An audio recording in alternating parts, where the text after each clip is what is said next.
அபார கருணா சிந்தும் ஞானதம் சாந்தரூபிணம் ஸ்ரீ சந்திரசேகர குரும் பிரணமாமி முதான்வகம். காஞ்சி மகாபிரிவா நாகநாத்பூர்ங்கிற இடத்துல இருந்தா. இந்த நாகநாத்பூரில் தான் ஒரு பஸ் ஸ்டாண்டு ஷெட்டு, அந்த பஸ் ஸ்டாண்ட் ஷெட்டில் தான் தங்கியிருந்தது. அங்கேருந்து லம்போட்டிங்கிற ஊருக்கு வந்தா. இந்த லம்போட்டி ஒரு கிராமம், கொஞ்சம் பெரிய கிராமம் அப்படின்னு சொல்லலாம். இந்த லம்போட்டிக்கு வந்தால் அந்த ஊரில் ஒரு ஒதுக்குப்புறமா ஒரு ஹனுமார் கோவில், சின்ன ஹனுமார் கோவில். அந்த ஹனுமார் கோவிலில் பெரியவாளுக்கு தங்குறதுக்கு ஏற்பாடு பண்ணப்பட்டது. பக்கத்தில் ஒரு மாட்டுக்குட்டா. இந்த மாட்டுக்குட்டாயில் கூட இருக்கிறவாளுக்கெல்லாம் கைங்கரியம் பண்ணுறவாளுக்கெல்லாம் சாப்பாடு வைப்பாடு இந்த மாதிரி ஏற்பாடு பண்ணியிருந்தது. ஸ்நானத்துக்கு பக்கத்தில் சின்னதாக ஒரு ஓடை ஓடித்து அதில் போய் ஸ்நானம். சின்ன ஹனுமார் கோவில், பக்கத்தில் ஒரு மாட்டுக்கொட்டை. இதுவோ மாதமும் டிசம்பர் மாதம், கார்த்திகை மாதம். அதனால் நல்ல குளிர், கடும் குளிராக இருந்தது. இந்த குளிர் எப்படி இருக்கும் அப்படின்னா, அப்படியே கால் பாதம்லாம் எருகின்னுடும், அப்படியே வலி இருக்கும், கடுக்கும், கால் கடுக்கும், பாதம் எரிக்கும், இப்படிலாம் இருக்கும். அப்படி கடும் குளிராக இருக்கும். அப்படி இருக்கிற இடத்துல இப்படி ஒரு வெட்ட வழியில் வாசம் பண்ணுறாப்புல இருந்தது. ஆனால் பெரியவாளுக்கு எல்லாம் ஒன்றும் லட்சியமே கிடையாதுன்னு வச்சுக்கலாம். இப்படி இருக்கிற இடம் தான் பெரியவாளுக்கு ரொம்ப சௌக்கியமாக தெரிஞ்சது போல இருக்கு. அங்கங்கே நல்லா சௌரியமாக இருக்கிற இடத்துல எல்லாம் அரை நாள் ஒரு நாள் அப்படின்னு இருக்கிற பெரியவா இப்படி ஒன்றும் இல்லை, ஒரு வசதியும் இல்லை, கடும் குளிராக இருக்கு. அப்படி இருக்கிற இடத்துல என்ன பண்ணா 12 நாள் இருந்தா. இந்த லம்போட்டிங்கிற இடத்துல பெரியவாளுக்கு பிடிச்சிருக்கு போல இருக்கு அது மாதிரி இடம். அந்த லம்போட்டியில் இருக்கிறதே தான் பக்கத்தில் ஷோலாப்பூர் அப்படிங்கிற இடத்துல சாட்லா பிரதர்ஸ் அப்படின்னு இருந்தா. சீனிவாச சாட்லா, நாகநாத் சாட்லா, விஸ்வநாத் சாட்லா அப்படின்லாம். இவெல்லாம் இந்த போர்வை தயாரிக்கிற கம்பெனி. இந்த ஷோலாப்பூர் முழுக்கலுமே போர்வை ரொம்ப பிரசித்தம். இந்த சாட்லா பிரதர்ஸ் அவளும் ஒரு பெரிய கம்பெனி ஓனர்ஸ். அவள் போர்வை தயாரிக்கிறவா. அப்புறம் இந்த ஷோலாப்பூரில் போகல் அப்படின்னு ஒருத்தர் இருந்தார். அவரும் பெரிய இந்த கம்பெனி போர்வை தயாரிக்கிற கம்பெனி ஓனர். இந்த போகல் பெரியவாளை கூப்பிட்டுட்டே இருந்தார், ஷோலாப்பூர் வரணும், ஷோலாப்பூர் வரணும் அப்படின்னு. அவருக்கு பெரிய ஃபேக்ட்ரியில் சிவங்கோவில் பக்கத்தில் சௌரியம் எல்லாம் இருந்தது, வரணும் அப்படின்னு கூப்பிட்டுருந்தார். இந்த லம்போட்டியில் இருக்கிறது இந்த சாட்லா பிரதர்ஸ் இவாள்லாம் ரொம்ப ஹெல்ப் பண்ணினா, ஒத்தாசை பண்ணினா.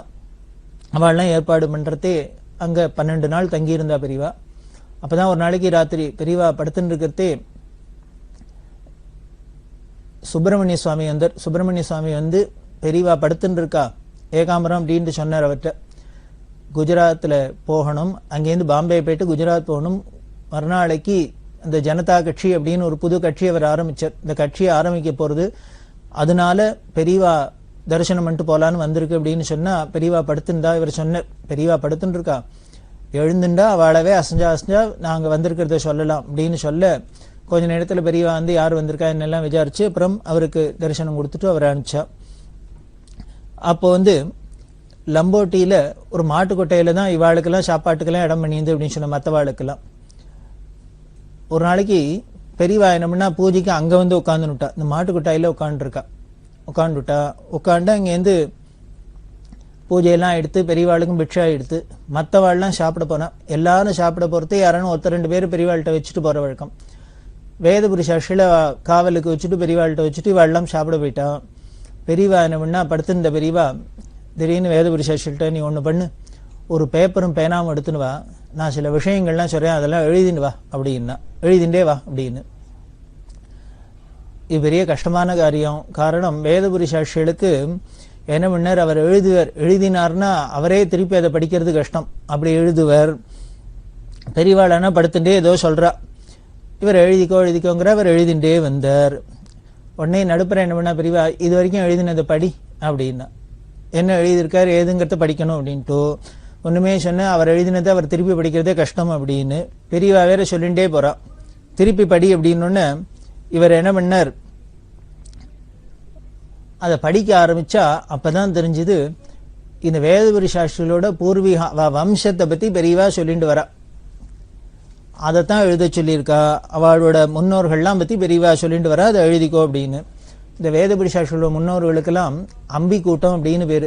காஞ்சிபுரத்துக்கு பக்கத்தில் கீழம்பி அப்படின்னு ஒரு இடம் இருக்குது. அந்த கீழம்பியில் அவள்லாம் இருந்தா. அம்பி கூட்டம் அப்படின்னு சொல்கிற வழக்கம். அவள்லாம் மடத்துக்கு காஞ்சிபுரம் மடத்துக்கு வந்து ரொம்ப கைங்கரியம் பண்ணியிருக்கா. எப்படி வருவாளான்னா அதெல்லாம் பெரியவா சொல்றா. அவ கீழம்பியிலேருந்து, அதாவது காஞ்சிபுரத்துலேருந்து 6-7 கிலோமீட்டர் இருக்கும் கீழம்பி. இந்த கீழம்பியிலேருந்து காலங்கர்த்தால எல்லாரும் கிளம்பி வாழலாம், இந்த அம்பியில இருக்கிறவாழலாம் கைங்கரியத்துக்கு வருவா மடத்துக்கு.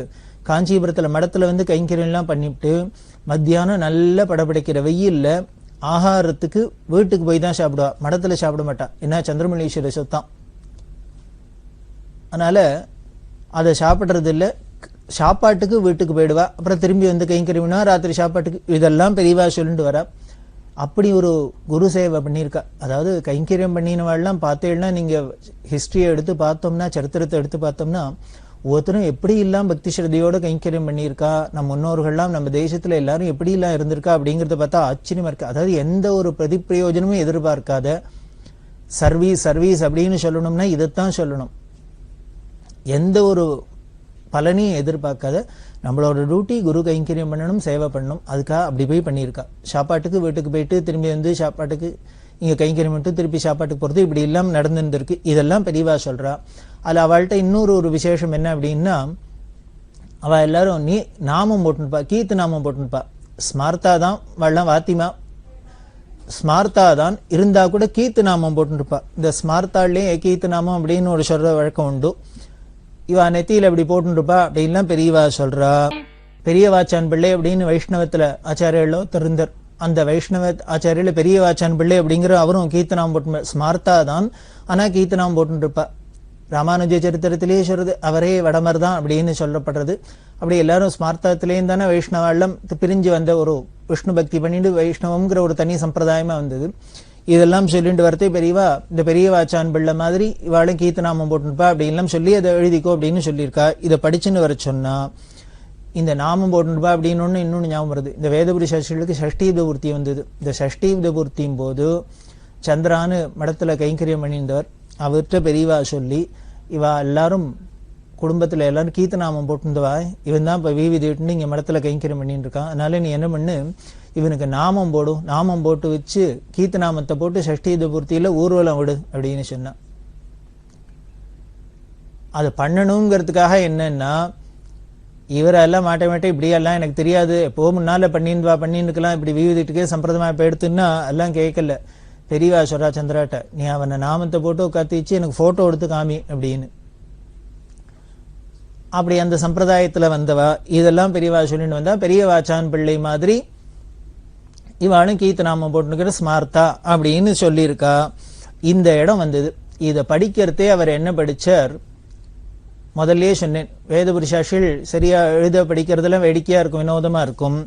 அவர் என்ன பண்ணிட்டார், படிக்கிறதே பெரியவாச்சான் பிள்ளை மாதிரி அப்படிங்கிறத இவர் எப்படி எழுதியிருக்கேன்னா, பெரியவா சான் பிள்ளை மாதிரி அப்படின்னு படிச்சார் எழுதியிருக்கார். பெரியவாச்சான் பிள்ளை அப்படிங்கிறத இவர் என்ன எழுதி படிக்கிறார்னா, பெரியவா சான் பிள்ளை அப்படின்னு. பெரியவா உடனே படுத்தினா, எங்க திருப்பி சொல்லு, இன்னொரு தரம் படி அப்படின்னார். திருப்பி 2ஆவது தரம் இப்படியே படிச்சார், பெரியவா சான் பிள்ளை மாதிரி அப்படின்னு. உடனே பெரியவா ஏந்துண்டு என்னடா என்ன ஷான் பிள்ளைங்கிற, நான் என்ன ஷான் பிள்ளையா அப்படின்னு. அப்பதான் சொன்னோன்னு இவருக்கு புரியுறது, பெரியவா சான் பிள்ளை அப்படி, பெரியவா சான் பிள்ளை பெரியவா சான் பிள்ளைன்னு எழுதியிருக்கோ அப்படின்னு. அப்போவான அதை கரெக்ட் பண்ணிட்டு சரியா சொல்லப்படாதோ, இல்ல பெரியவா இப்படிதான் சொன்னா நான் எழுதிருக்கேன் அதான் படிக்கிறேன் அப்படின்னா பெரியவாளுக்கு கோவம் வந்துருத்தோம். யாரை பார்த்து பெரியவா இல்லை ஷான் பிள்ளைங்கிற, நான் என்ன ஷான் பிள்ளையா, ஆஹா ஊஹுன்னு ஒரே அமக்களம். இவர் எப்படி வேடிக்கையெல்லாம் பண்ணுவார், தமாஷ் பண்ணுவார் அப்படிங்கிறதுக்கு இன்னொரு நிகழ்ச்சியும் சொல்லணும் அப்படின்னா, இங்கே பெரியவாச்சான் பிள்ளை பெரியவா ஷான் பிள்ளைன்னு பிடிச்சிட்டா இல்லையா, பெரியவாளுக்கு வந்தது. இன்னொரு தரம் என்ன பண்ணார், இன்னொரு சந்தர்ப்பத்தில் பெரியவாளுக்கு தானே பஞ்சாங்கம் படிக்கணும், அவள் காலங்காலத்தால் அனுஷ்டானம் பண்ணுறது. வேதபுரி சாஸ்திரிகள் பஞ்சாங்கம் படிக்க சொன்னா அவர் படிச்சுட்டே வந்தார். திதி வார நட்சத்திர யோக கரணம் அப்படிங்கிறத. இந்த கரணம் அப்படிங்கிறத பெரியவாளுக்கு சரியா காதில் வாங்கல போல இருக்கு. அதனால என்ன பண்ணினா, மௌனமா இருந்ததுனால அபிநயம் பண்ணி காமிச்சா அப்படின்னா, அதாவது இப்படின்னா கரணம், இதை திருப்பி படி அப்படின்னா அவர் என்ன நினைச்சுட்டு பெரியவா குட்டிகரணம் போட சொல்றா அப்படின்னு நினைச்சுட்டு பஞ்சாங்கத்தை கீழே வச்சார், குட்டிகரணம் போடுறார்.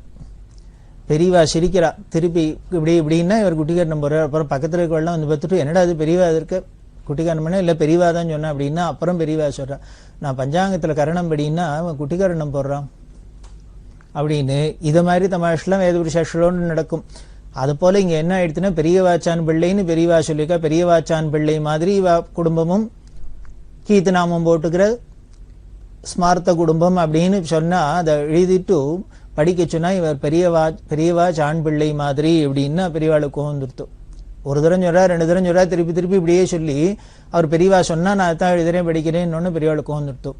உடனே கோச்சுன்னு கத்த ஆரம்பிச்சுட்டா. இருந்துட்டு உடனே மற்றவாள்லாம் கைங்கறி மணிந்தோம்லாம் சாப்பிட போனவா ஓடி வந்தா என்ன ஏதோ பெரியவா கத்துறாளேன்னா இப்படி விஷயம் தெரிஞ்சுட்டா. அப்புறம் எல்லாருமா சேர்ந்துன்னு சமாதானப்படுத்தி வச்சு பெரியவாளை என்ன பண்ணினா உடனே இந்த கோபத்துல நீங்களாம் ஒண்ணு பண்ணுங்கோ, இந்த ஏகாம்பரம்னு அவர்கிட்ட சொல்றார். ஏகாம்பரம் சாங்கிலி தாத்தா அப்படின்னு ஒருத்தர் இருந்தார்.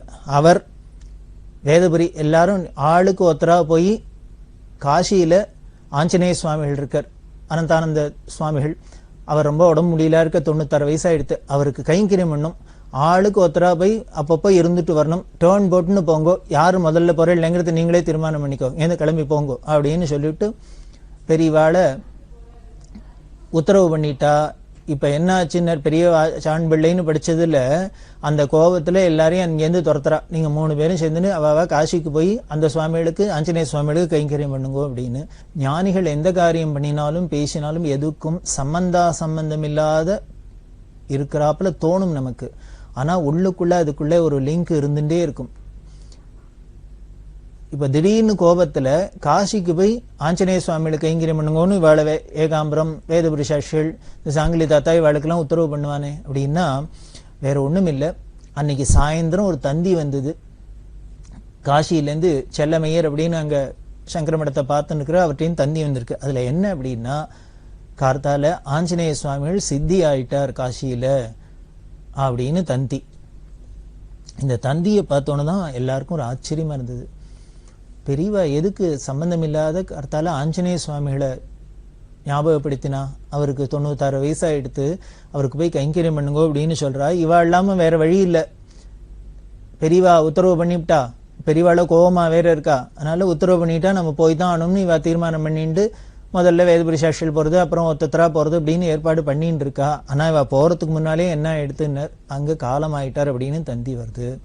இந்த தந்தியை பார்த்துட்டு பெரியவாள்கிட்ட சொன்னோன்னு ஆஞ்சநேய சுவாமிகள் காலம் ஆயிட்டாராம் அர்த்தால அப்படின்னா பெரிய உடனே சிரிச்சுட்டே சொல்றா, போங்கோ உங்களுக்கெல்லாம் எங்கிட்ட கைங்கரியம் பண்றதுக்கு தான் பாக்கியம் போல இருக்கு அப்படின்னு சொல்றா. இதை சொன்னோடனே ஏகாம்பரம் அவளுக்கெல்லாம் ரொம்ப சந்தோஷம். பெரியவா வாக்கால திருவாக்கால இப்படி சொல்றாரு. அதனால பெரியவா சொல்றா, உங்களுக்கெல்லாம் எனக்கு கைங்கரியம் பண்றதுக்கு தான் பாக்கியம் போல இருக்கு அப்படின்னு. ஏன்னா ஆஞ்சநேய சுவாமிகளை போய் காசியில கைங்கரியம் பண்ணுங்கன்னா அதுக்குள்ள அவரே போங்கன்னு சொல்றதுக்குள்ளேயே அவர் போயிட்டார். அதுக்காக பெரியவா சொல்றா, உங்களுக்கெல்லாம் எங்கிட்டே கைங்கரியம் பண்றதுக்கு தான் பாக்கியம் போல இருக்கு அப்படின்னு. அவளுக்கு சொல்றாப்புல இதை விட பெரிய பாக்கியம் வேணுமா என்ன? இந்த பாக்கியம்னா வேணும். எத்தனை ஜென்மா எடுத்தாலும் புழுவாய் பிறக்கினும் புண்ணியா உன்னடி என்மனத்தை வழுவாதிருக்க வரந்தரல் வேண்டும் அப்படின்லாம் அப்பர் சுவாமிகள் சொல்றாரு. எந்தெந்த ஜென்மம் எடுத்தாலும் செடியாய வல்வினைகள் தீர்க்கும் திருமாலே நெடியானை வேங்கடவானின் கோயிலின் வாயில் அடியாரும் வானவரும் அரம்பெயரும் கிடந்து எங்கும் படியாய் கிடந்துன் பவழவாய் காண்பேன் அப்படின்னு ஆழ்வார் சொல்ற. இச்சுவை தவிரையான் போய் இந்திரலோகமாடும் அச்சுவை பெறணும் வேண்டேன் அரங்கமா நகருளானே அப்படின்னு இன்னொரு ஆழ்வார் பிரார்த்தனை பண்ற. அது மாதிரி எத்தனை ஜென்மா எடுத்தாலும் என்னவா இருந்தாலும் இந்த ஈஸ்வரனான பெரியவாகிட்ட இருந்து கைங்கரியம் பண்றதுங்கிறதான பெரிய பாக்கியம். அஹோபாக்கியம் அஹோபாக்கியம். அப்பேற்பட்ட பாக்கியம் உங்களுக்கு வலியே கிடைச்சுட்டாப்புல பெரியவா சொல்றா, போங்க உங்களுக்கெல்லாம் எங்கிட்ட கைங்கரியம் பண்றதுக்கு தான் பாக்கியம் போல இருக்கு அப்படின்னு. இப்படி எங்க ஆஞ்சநேய சுவாமிகள் சித்தியானார் அப்படின்னு விஷயம் தெரிஞ்சதுக்கு அப்புறம் தான் சம்பந்தம் இல்லாத பெரியவா ஏதோ ஆஞ்சநேய சுவாமிகளை பத்தி பேசல. ஏன் இப்படி பெரியவா இத்தனை கோபத்துக்கு நடுப்பறையும் கத்துறதையும் ஆஞ்சநேய சுவாமிகளை பத்தி சொல்ற அப்படின்னா வேற ஒண்ணும் இல்லை. அந்திம கால ஸ்மரணையில ஆஞ்சநேய சுவாமிகள் நிச்சயம் பெரியவாளை நினைச்சிருப்பார். அவர் நினைச்சிருப்பார், ஸ்மரிச்சிருப்பார் அப்படிங்கிறதுக்கு அக்னாலஜ்மெண்ட் மாதிரி பெரியவா இங்க லம்போட்டியில உட்கார்ந்துட்டு அவரை நினைக்கிறா. அதுதான் ஈஸ்வரன்கிறதுக்கு சாட்சி. பகவான் கீதையில சொல்றாரோ இல்லையோ, அந்த அந்திம ஸ்மரணையில அந்திம காலத்துல என்ன ஸ்மரணையோட போறோமோ அதோட நாம அதுவா கிடைக்கிறது ஜென்மா அப்படின்னா அதுக்கு தான் பகவத் ஸ்மரணையோட போகணும் அப்படின்லாம் சொல்லப்படுறது சாஸ்திரம். ஆஞ்சநேய சுவாமிகள் அப்படி படித்த பக்தர், தபஸ்வி. அதனால அவருக்கு பெரியவா ஸ்மரணையோட தான் அவர் பிரிஞ்சிருக்கு அவரோட ஆவி அப்படிங்கிறதுக்கு என்ன சாட்சியினர். எங்கேயோ லம்போட்டியில உட்கார்ந்த பெரியவா சம்பந்தம் இல்லாத பேச்சுங்க நடுப்புற ஆஞ்சநேய சுவாமிகளை பத்தி ஞாபகப்படுத்தி அவருக்கு போய் கைங்கரியம் பண்ணுங்கோ அப்படின்னு சொல்றா அப்படின்னா இதுலேருந்தே தெரியுது. டாக்டர் வேலுநாதன் அப்படின்னு அவர் காசிக்கு போறேன் அப்படின்னு சொன்னார். காசிக்கு போறேன் அப்படின்னு சொல்றதே பெரியவா சொல்றா, நீ காசியில போய் ஒரு சுவாமிகள் ஒரு பெரிய மகான் அவரை பத்தி சொல்லி நீ அவரை போய் எப்படி இருக்காருன்னு விசாரிச்சுட்டு வா அப்படின்னா. இவர் காஞ்சிபுரத்துல பெரியவா சொல்லி அனுப்பிச்சிருக்கா. இவர் என்னமே காசிக்கு போறதுக்கு 2 நாள் ஆகும். காசிக்கு போய் 2 நாள் கழிச்சு போறார். போய் அங்க விசாரிக்கிற பெரியவா இந்த மாதிரி அந்த சுவாமியில விசாரிச்சோன்னா எப்படி இருக்காரு போய் பார்க்கணும் அப்படின்னா அவ சொல்றா, இல்ல அவர் காலமாகி 2 நாள் ஆயிடுத்து அப்படிங்கிறா. அதாவது எந்த சமயத்துல வேலுநாதன்ட்ட அந்த சுவாமிகளை பத்தி சொல்லி அந்த மகானை பத்தி சொல்லி அவரை போய் பாரு எப்படி இருக்காருன்னு விசாரிக்கோ அப்படின்னு சொன்னாலோ அதே சமயத்துல அன்னைக்கே அங்க அவர் காலமாயிருக்கார். இதுவும் நமக்கு இன்னொரு நிகழ்ச்சி மூலியமா ஊர்ஜிதமாறுது. அந்திம காலத்துல யாரெல்லாம் பெரியவாளை ஸ்மரிக்கிறாளோ பகவத் ஸ்மரணை இருக்கோ நிச்சயம் அவளுக்கு கை கொடுத்து அவளை கரையேத்துறார் பகவான் அப்படிங்கிறதுக்கு இது மாதிரி 1-2 நிகழ்ச்சிகள் எல்லாமே நமக்கு சாட்சியா தெரியுது. அந்திம காலத்துல நாம மட்டும் பகவானை ஸ்மரிக்கல, பகவானும் நம்மள ஸ்மரிச்சுட்டே இருக்க, நம்மள நினைப்பு வச்சுட்டு இருக்க. நாம அவரை நினைக்கிறதுக்கு அக்னாலஜ்மெண்ட் மாதிரி இப்படி சொல்ற. அப்படி அந்திம ஸ்மரணையில அவர் இருந்திருக்கார் ஆஞ்சநேய சுவாமிகள் அப்படின்னு தெரியுது. அதனால்தான் இங்க லம்போட்டியில பெரியவா அப்படி சொல்றா. அதுக்கப்புறம் இப்படி லம்போட்டியில பல நிகழ்ச்சிகள். அந்த லம்போட்டியிலேருந்து கிளம்பி பெரியவா 6 கிலோமீட்டர் நடந்து வந்தா தங்கணும். தங்கறதுக்கு இடம் வேற ஒண்ணும் இல்லை. ஒரு ரோட் சைட்ல ஒரு செருப்பு தைக்கிறவர் அவரோட சின்ன குடிசை ஒண்ணும், அந்த குடிசையை காலி பண்ண தர சொல்லி அதுல பெரியவா தங்கியிருந்தா. அந்த ஊருக்கு பேர் பிரஹ்லாத நாகுமரே பஸ்தி அப்படின்னு அந்த ஊருக்கு பேரு. அந்த ஊர்ல செருப்பு தைக்கிறவரோட வீட்டுல குடிசையில பெரியவா தங்கியிருந்தா. அப்படின்னா இவரோட பொசிஷன் என்ன? காஞ்சி காமகோடி சர்வஜ்ஞ பீடாதிபதி ஜெகத்குரு சங்கராச்சாரியார் அப்பேற்பட்டவர் எப்படி போய் தங்குறார் அப்படின்னார். பஸ் ஷெட்ல தங்குறார், ஒரு ஏழை குடிசையில தங்குறார், ஒரு டைலரோட வீட்டை ஒழிச்சு தர சொல்லி அங்க தங்கினார். இப்படி எல்லாம் பார்த்துட்டே வரும். இது மாதிரி அதிசய அபூர்வங்களை பெரியவா சரித்திரத்தெல்லாம் நிறைய பார்க்கலாம். இங்க பார்த்தேன்னா இப்படி ஒரு செருப்பு தைக்கிற வீட்டுல பெரியவா தங்கினார் அப்படின்னு ஞாபகம் வருது. ஆச்சாரியாள் ஆதிசங்கர பகவத்பாதாள் காஞ்சிபுரத்துல சர்வஜ்ஞ பீட்டாரோகணம் பண்ணினா. அந்த சர்வஜ்ஞ பீட்டாரோகணம் பண்றதே திருநெல்வேலி ஜில்லா பிரம்மதேசத்திலேருந்து ஒரு குழந்தை வந்து வாதம் பண்ணி அவர்கிட்ட தோத்து போய் பிற்காலத்துல சர்வஜ்ஞாத்மர் அப்படின்னு காஞ்சி காமகோடி பீடத்துல பீடாதிபதியா வந்தது அப்படின்லாம் சங்கர விஜயத்திலேருந்து பார்க்கிறோம். அப்படி பல பேர் வந்து பல வித்வான்கள்லாம் பரீட்சை பண்ணிட்டு சர்வஜ்ஞனா எல்லாம் தெரிஞ்சவன் அர்த்தம். எல்லா சப்ஜெக்ட்லயும் பெரிய மகா கெட்டிக்காரன் மாஸ்டர்னு அர்த்தம். அந்தந்த சாஸ்திரத்துல இருக்கிறவா அந்தந்த விஷயத்தை தெரிஞ்சின்றவாள்லாம் வித்வான்கள்லாம் வந்து அவள்கிட்ட கேள்வி எல்லாம் கேட்டு அவளுக்கெல்லாம் பதில் சொல்லி அவளெல்லாம் கன்வின்ஸ் பண்ணணும்.